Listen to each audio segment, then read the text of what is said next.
Umpisahan natin yan, mga kababayan, doon po sa ginagawang pagpe-fake news ng mga DDS. Grabe.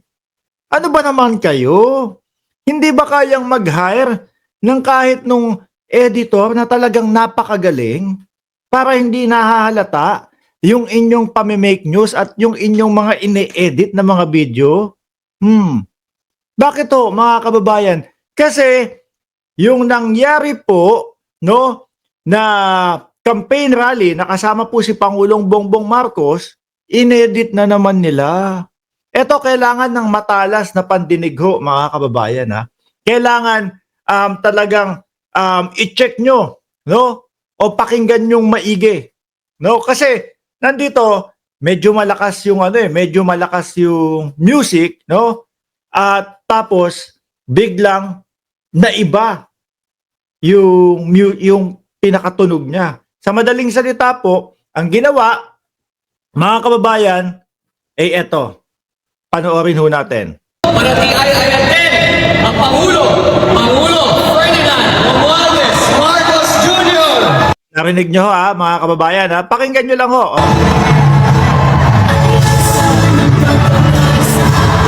Nakita nyo ho yung bigat, mga bossing, nung music.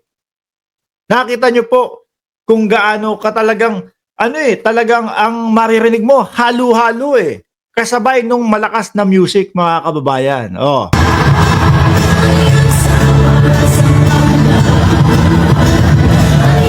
Puputol-putulin ko para hindi tayo maka-copyright, ha?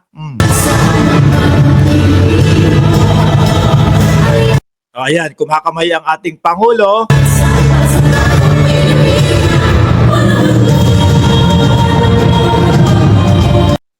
Kumbaga, mga boss, pasensya na talaga kayo. Pinuputol-putol ko, baka maka-copyright tayo eh. Oh, maririnig nyo. Actually, itatapat ko naman ito, mga bossing, doon mismo, no, doon sa kapag ka pinatong na nila yung sigaw as usual.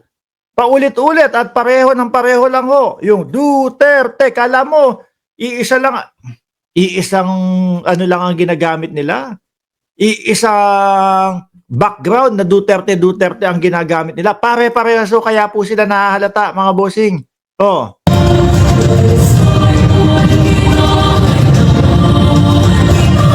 Ayan, Kat. Malapit na ang Pangulo. Pupunta na yan ang Pangulo doon sa may podium.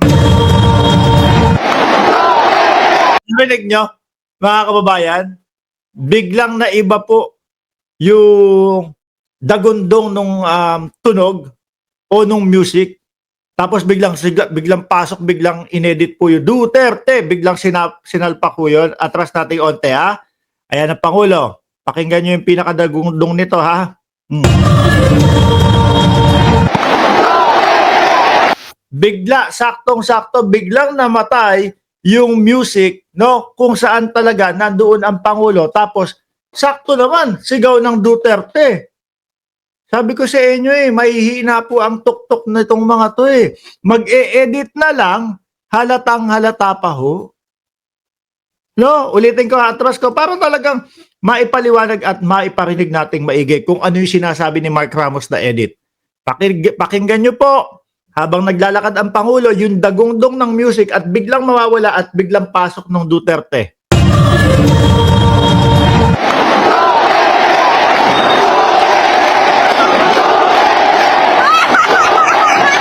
Oh, parehas lang ho, di ba, yung ginagamit nilang Duterte.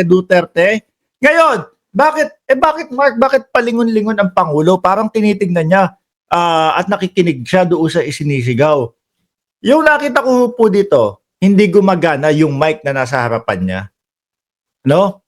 At naghahanap siya at tumitingin-tingin siya doon sa mga tao. Siyempre, nasa harap siya ng mga tao at hinihintay niya yung mikropono niya. No? Okay, tuloy-tuloy lang natin ha. Simula po dyan, no?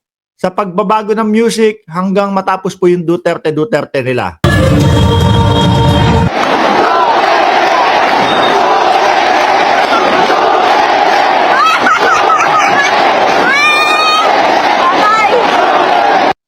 hinahanap po yung magbibigay o mag-aabot ng mikropono sa kanya.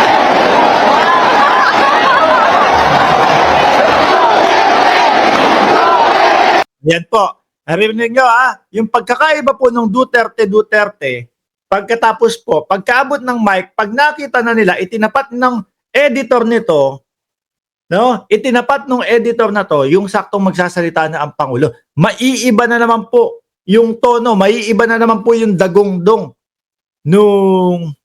nung background music, mga kababayan. Oh.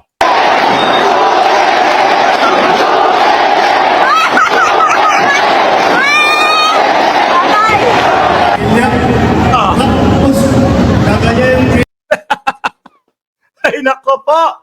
Narinig niyo ho, mga kababayan, mahina ang editor nitong mga ito. No? Mahina ho ang editor nitong mga to, mga bossing chief amo, sir. Wala ba kayong budget para magrenta o humire ng editor na magaling na hindi mahahalata? Halatang halata eh. Oh, isa pa ha, para talagang masabi nyo na totoo yung sinasabi ni Mark. Ine-edit ng mga DDS. Oh.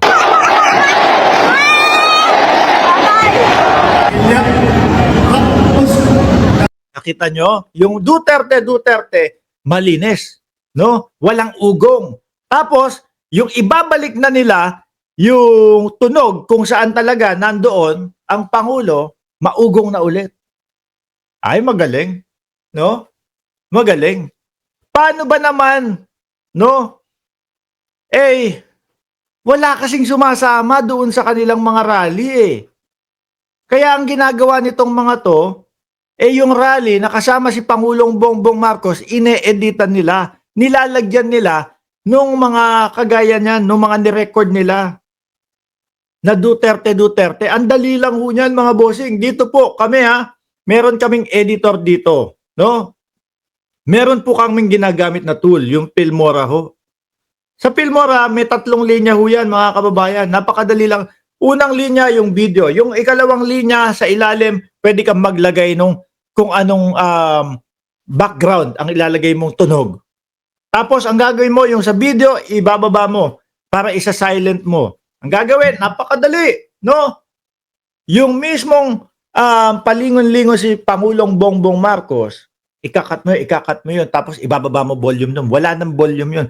Tapos doon mo itatapat yung Duterte, mga kababayan. Kaya halata, no, yung pagkakaiba nung mga background doon sa talagang lugar na kung nasaan ang ating Pangulo, no, versus doon sa ini-edit nila.